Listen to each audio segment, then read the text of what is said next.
Bonjour, c'est Émilie et aujourd'hui je viens vous parler des énergies de la prochaine pleine lune qui aura lieu le 12 février à 14h54. Alors, pour cette pleine lune, le soleil est en Verseau, la lune dans le signe du Lion. On visite un axe opposé. On a démarré cette saison du Verseau avec une conjonction avec Pluton, c'était autour du 20-21 janvier. Cette conjonction à Pluton, elle fait que notre saison du Verseau, elle est un petit peu particulière. Elle s'amorce tout de suite avec une énergie, on va dire, alchimique, de transmutation, de plongée dans les ondes, de rencontre avec l'inconscient, rencontre aussi avec son charisme et son potentiel intérieur. Mais ça a pu faire remonter aussi des ombres et des énergies à régler. Ça s'est manifesté pour certaines personnes par traverser des maladies qui ont pu ralentir ou bloquer aussi les énergies. Pour d'autres personnes, ça a pu être des situations soit un petit peu bloquantes ou des situations qui ont ramené à la surface des programmes inconscients, des croyances, des circonstances à aller régler. Je ne sais pas si vous observez que depuis ce début d'année, les énergies sont un petit peu particulières. C'est comme si ça prenait un peu de temps à se mettre en place. Bon, on est toujours dans l'hiver, c'est normal. Mais c'est vrai qu'il y a cette... comme si on devait traiter des dossiers un petit peu antérieurs pour vraiment rentrer dans cette nouvelle année 2025.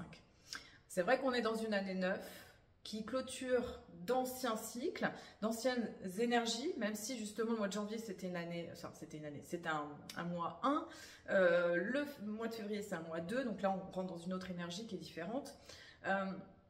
Mais tout ça pour dire que quelque part l'année elle prend un petit peu de temps à se mettre en place et ça demande quelque part de la patience et il y a beaucoup de choses pour certaines à nettoyer, à régler, à s'occuper vraiment des choses qui ont besoin d'être purifiées pour mieux avancer dans cette nouvelle année. Voilà.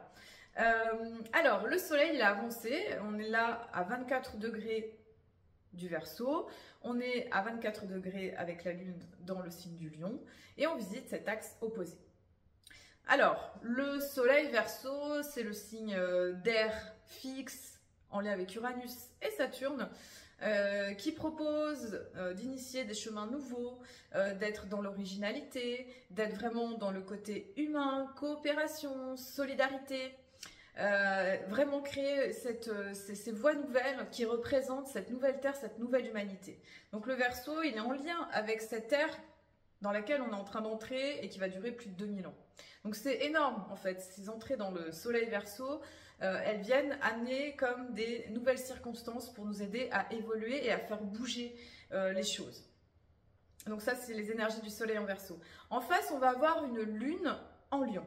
Donc la lune en Lion, le signe du Lion, c'est le cœur de l'été, c'est un signe relié avec le soleil, c'est un signe de rayonnement, de charisme, de chaleur, de création. Souvent le Lion c'est un signe qui est très artiste, qui aime être admiré, vu, qui peut briller par exemple sur scène.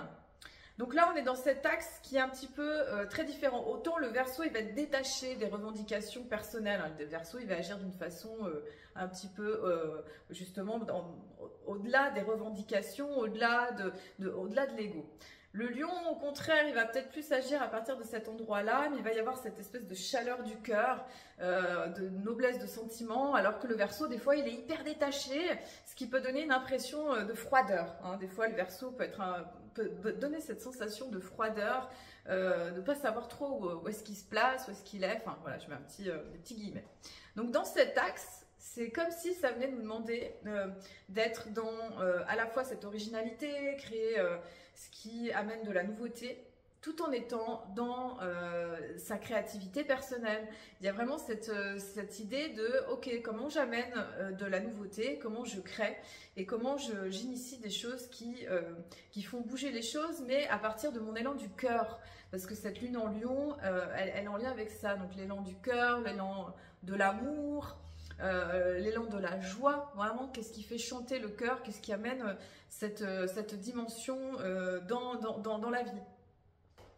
Alors, ce qu'on a au moment de cette pleine lune, c'est déjà, c'est vrai, le soleil quasiment conjoint à Cérès, qui est dans le signe du Verseau, et Mercure qui est dans le signe aussi du Verseau. Donc on a un soleil qui est très en lien avec Mercure. Donc Mercure, c'est la planète de la pensée, de la parole, de l'intelligence et de la communication.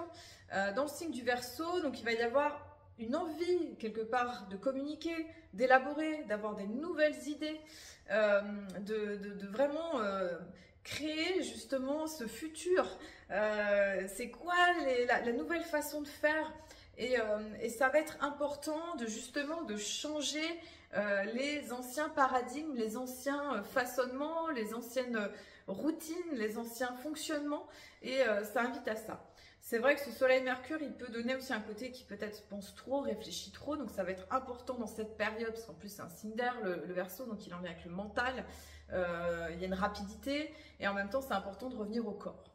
On a aussi Cérès, donc c'est un astéroïde qui nous parle, c'est en lien avec la déesse Déméter, c'est en lien avec la moisson.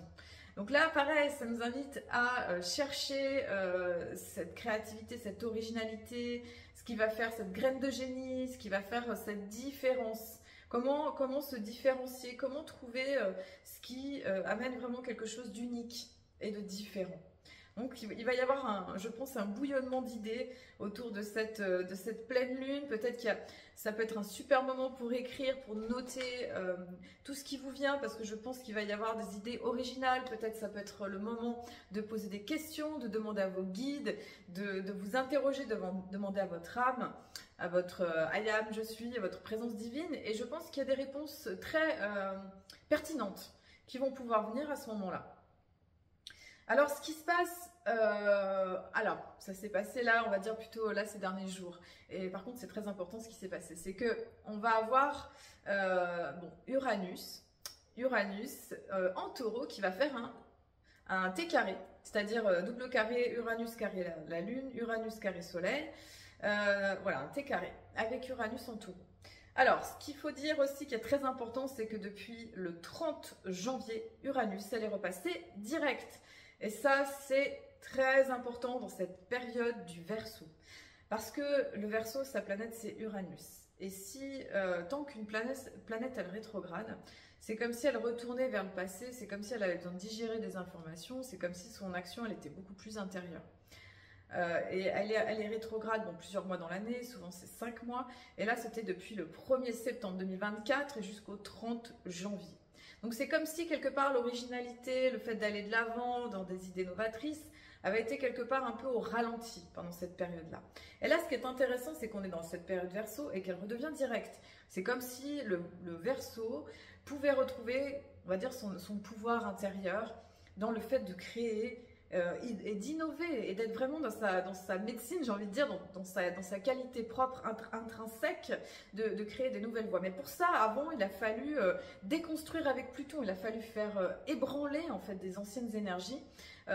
Et c'est passé pour certains comme des maladies ou des situations bloquantes, des situations où il y a eu des choses qui se sont... des obstacles. Pour certains... Pour d'autres, ça a certainement bien fonctionné aussi. Mais en tout cas, il y a pu y avoir des situations comme ça pour aider justement à cette purification, ce déblayage du vieux et de l'ancien, propre de cette énergie année 9, qui demande de se libérer d'un ancien sur un plan collectif, mais sur un plan personnel. Pour ça, pour créer ce nouveau, pour être vraiment à sa juste place, ça va demander quelque part de faire un ménage, un grand ménage intérieur et extérieur. C'est ce qui est en train de se passer aussi sur le plan collectif. C'est pour ça que ça bouge autant et ça peut sembler aussi chaotique. Et c'est vrai que la dernière nouvelle lune, qui a été aussi l'entrée du serpent de bois dans la nouvelle année chinoise, on est dans une nouvelle énergie. Et le serpent, c'est vraiment cette énergie aussi de se délester de l'ancien, faire peau neuve. Et le serpent, il invite à ça. Le serpent, il est vraiment dans une fluidité intérieure et il invite à ça. Et ce qui n'est pas fluide, c'est justement l'encouragement à dire, ok, qu'est-ce qui a purifié, qu'est-ce qui a transmuté, nettoyé. Parce qu'en fait, l'humanité, elle est en train de traverser une période, on va dire, qu'elle n'a jamais connue à ce point-là. En fait, la Terre, elle est en train d'ascensionner, elle monte dans ses plans de fréquences vibratoires, et nous avec, on est en train de changer, on est en train de bouger, et c'est pour ça qu'il y a autant de ménage, de nettoyage, de purification, d'ébranlement intérieur, mais c'est normal. Et même si des fois vous pouvez vous poser la question de dire mais combien de temps ça va encore durer, oui, on n'arrête pas de changer, de se transformer pour pouvoir évoluer avec la nouvelle Terre, pour s'ajuster avec ces nouvelles fréquences. Et pour ça, ça demande d'aller débloquer, déconstruire les vieilles structures, les reliquats de l'ancien, que ce soit sur un plan karmique, transgénérationnel, mais aussi du collectif de la Terre et de l'histoire de l'humanité. Il y a ce besoin de purification. Et plus chacun va aller dans sa purification intérieure, plus ça va aider pour le collectif. Et ça, c'est fondamental. Alors, tout ça pour dire que, bon, voilà, Uranus, elle repasse direct le 30 janvier, et le fait qu'elle repasse direct, elle va aider justement à créer, moi je le vois un peu comme, vous savez, l'énergie de la foudre qui vient s'abattre sur la Terre, qui reprend son pouvoir pour justement amener ces vibrations ces fréquences, hein. La foudre, c'est extrêmement fort, extrêmement puissant, cette espèce de feu du ciel qui vient mettre en mouvement pour amener la vie. Amener la vie, et bon bah voilà, Uranus en taureau, c'est les derniers temps de cet Uranus en taureau. Au mois de juillet, elle passera dans les Gémeaux, ce qui va être un gros changement d'énergie, hein, année 2025, gros changement d'énergie. Donc on a ce T carré avec Uranus Soleil, Uranus Lune. Donc on a Uranus qui reprend du pouvoir, qui reprend sa marche directe, et ça peut créer différentes choses. Alors, le T carré, il faut savoir, carré Soleil-Uranus, c'est carré Lune-Uranus, ça peut créer alors plusieurs choses. Ça peut créer le mouvement qui peut être nécessaire pour faire évoluer, faire bouger les choses, ça c'est clair. En créant justement à se poser la question, ok, c'est quoi la nouveauté actuelle pour 2025, pour cette nouvelle vie? Et ça peut aussi créer des moments de... C'est une pleine lune, hein. Les pleines lunes, c'est vrai que c'est un moment particulier parce qu'on est à l'apogée. Il y a une espèce de foisonnement d'énergie, d'abondance, et qui peut donner aussi une ambiance un peu Uranus électrique. Électrique, ça peut créer pour certains, je dis, des conflits, des situations qui tranchent, des surprises, des inattendus, des conflits, voilà, des situations un peu qui passent au pied de biche, où il peut y avoir un petit peu des choses déconcertantes, innovantes, des surprises du destin, de la vie, pour amener des changements nécessaires. Ça peut être des rencontres, des informations qui parviennent, mais qui sont là un petit peu comme des réponses un peu à nos intentions, nos prières, pour aider à avancer sur le chemin, pour amener cette nouveauté. Donc ça peut prendre des biais très différents. Je dirais que ça va être important dans cette période de temporiser, de calmer, parce que c'est vrai que c'est une énergie qui est un petit peu tendue pour cette pleine lune, et Uranus reprend du pouvoir vu qu'elle est directe. Avec le T carré, ce qui se passe, c'est qu'on a souvent donc, le signe qui n'est pas aspecté, donc là on est vraiment dans le signe fixe, le Verseau, le Lion, le Taureau, et celui qui n'est pas aspecté, c'est le Scorpion. La porte de sortie se trouve souvent dans le signe qui n'est pas aspecté, donc l'énergie du Scorpion. Scorpion, c'est quoi? C'est mort-renaissance. Donc, ce qui va être important, je pense, pour cette pleine lune, et pour les 15 prochains jours qui s'en suivent, c'est d'aller dans cette énergie un peu de mort, d'oser le changement, oser la transmutation, oser regarder en face aussi peut-être ce qui dérange, ce qui fait peur, ce qui ressemble peut-être, je ne sais pas, à des obstacles, à des situations qui peuvent sembler comme des limitations, mais de pouvoir avoir une analyse propre au Scorpion, c'est-à-dire une lucidité de regarder au-delà en fait des apparences. Donc ça va être fondamental, je pense, pour cette pleine lune, pour avancer correctement, je dirais, enfin correctement, dans cette idée justement de création du neuf, d'avoir des nouvelles idées. Alors ça peut donner aussi beaucoup comme je disais, beaucoup de mental, beaucoup de prise de conscience, beaucoup de révélation, beaucoup de canalisation, beaucoup de messages. C'est une phase où les guides sont extrêmement présents. C'est important d'apprendre à leur poser des questions, demander des choses concrètes parce qu'ils sont là pour accompagner, pour aider. Et c'est une période finalement où on peut entendre beaucoup de choses pour justement savoir s'orienter dans sa propre vie. Alors, qu'est-ce qu'on a d'autre au moment de cette pleine lune? Donc, on a Uranus qui est repassé direct le 30 janvier et on a une autre planète, Jupiter, qui est repassé direct le 4 février. Ça, c'est une super nouvelle aussi. Jupiter, elle était rétrograde depuis, c'était au mois d'octobre. Quand Jupiter rétrograde, donc Jupiter, planète de chance, d'expansion, quand elle rétrograde, il peut y avoir cette sensation que l'expansion est peut-être freinée. Alors, je dis peu et... Parce que ça dépend, des fois on peut vivre des choses d'expansion pour certains, mais en tout cas sur un plan collectif, il peut y avoir quelque chose qui donne l'impression soit de ralentir, soit de se donner de la réflexion aussi pour avancer. Donc là, Jupiter qui est direct, ça ouvre le champ de l'abondance, ça ouvre le champ des possibilités, comme si elles étaient plus ouvertes, plus fluides, pour avancer d'une manière justement plus directe. Donc ça, c'est intéressant. Jupiter, elle fait aussi un sextile à Vénus qui elle-même, le 4 février, c'est un jour important, le 4 février, Vénus qui rentre dans le signe du Bélier. Alors Vénus dans le signe du Bélier, c'est un renouveau, hein, parce que le Bélier c'est un nouveau signe, c'est le premier signe qui invite justement au printemps, au recommencement, à l'initiative, à la fougue, à la prise de décision, c'est plus direct, hein, même si Vénus Poisson, elle est très douce, très belle, très romantique, très créative, très inspirée. Vénus Bélier, alors Vénus n'est pas très à l'aise dans le signe du Bélier, il faut savoir, elle est en exil, et en même temps elle amène quelque part une énergie de feu. Voilà, il y a un peu plus de feu pour cette planète, pour cette pleine lune, pardon. Voilà, Vénus en Bélier qui amène justement une envie d'initier, une envie d'oser, une envie d'agir, et Jupiter justement qui repasse direct. Donc c'est comme si ça laisse des possibilités, des champs d'ouverture par rapport au domaine de la créativité, par rapport au domaine de l'abondance. Donc il peut y avoir des situations qui se débloquent concrètement, des portes qui s'ouvrent. Ça peut donner aussi des rencontres relationnelles, amoureuses, qui peuvent être plus fluides aussi, donc renforcement des liens pour certaines personnes, des opportunités, l'envie d'initier, l'envie de s'ouvrir au monde, même si on est encore dans les énergies de l'hiver, qui entame sa deuxième partie.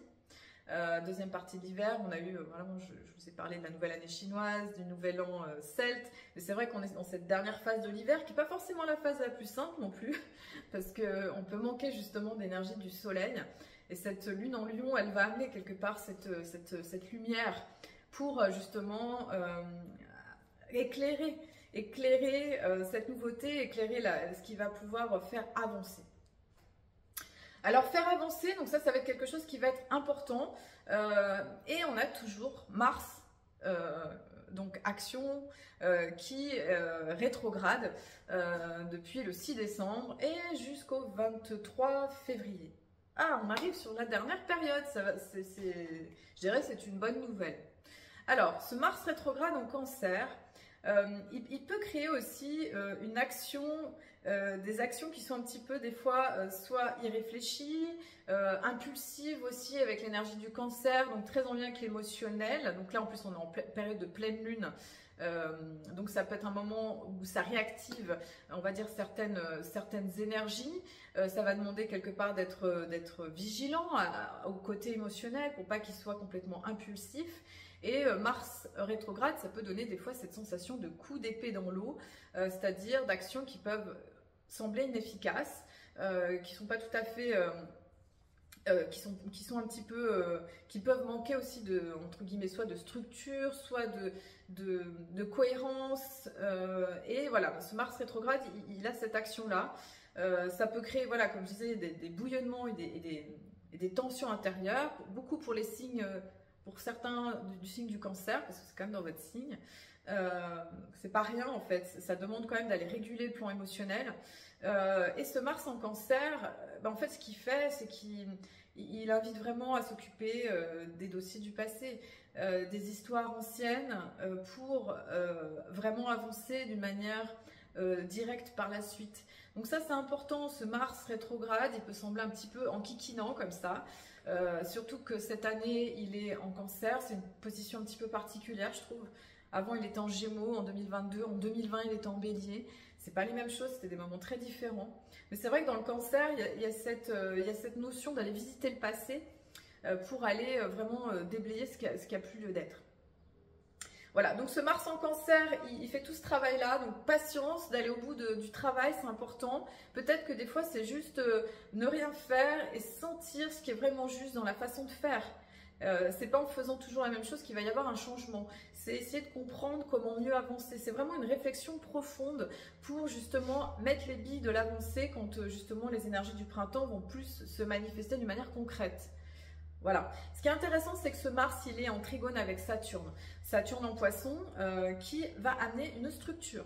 Donc, c'est un temps où c'est important d'avoir de la réflexion. C'est un temps pour créer des plans, pour s'organiser, pour prendre du recul. Si les choses ne fonctionnent pas, qu'est-ce qui se passe?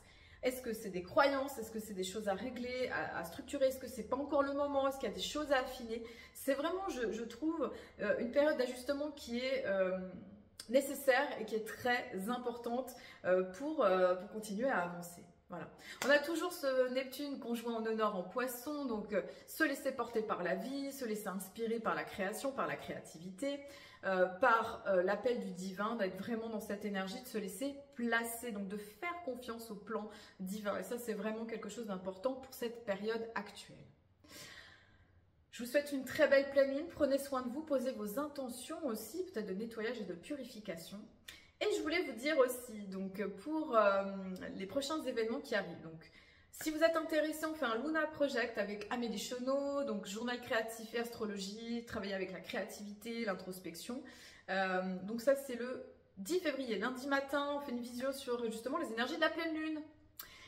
Le soir, je fais une conférence à la librairie Delphica à 18h30 pour vous parler des énergies de 2025. Et le cours d'astrologie le 22-23 février à Delphica. Et aussi vous annoncer un petit bébé qui est en train d'être porté en gestation. C'est un pack en lien avec Vénus rétrograde, le pack de survie, en lien avec le journal créatif et l'astrologie. Voilà, pour aider parce qu'on va entamer, et oui, j'ai oublié d'en parler, la rétrogradation de Vénus le 3 mars. Du Bélier au Poisson. Et ça va être un process très important. On va quitter Mars rétro, on va passer avec Vénus, Mercure. Donc ça bouge, ça avance bien. Et pour aider à traverser ces énergies-là particulières, on vous propose ce pack pour vous aider à mieux travailler avec les énergies cosmiques en étant sur la Terre.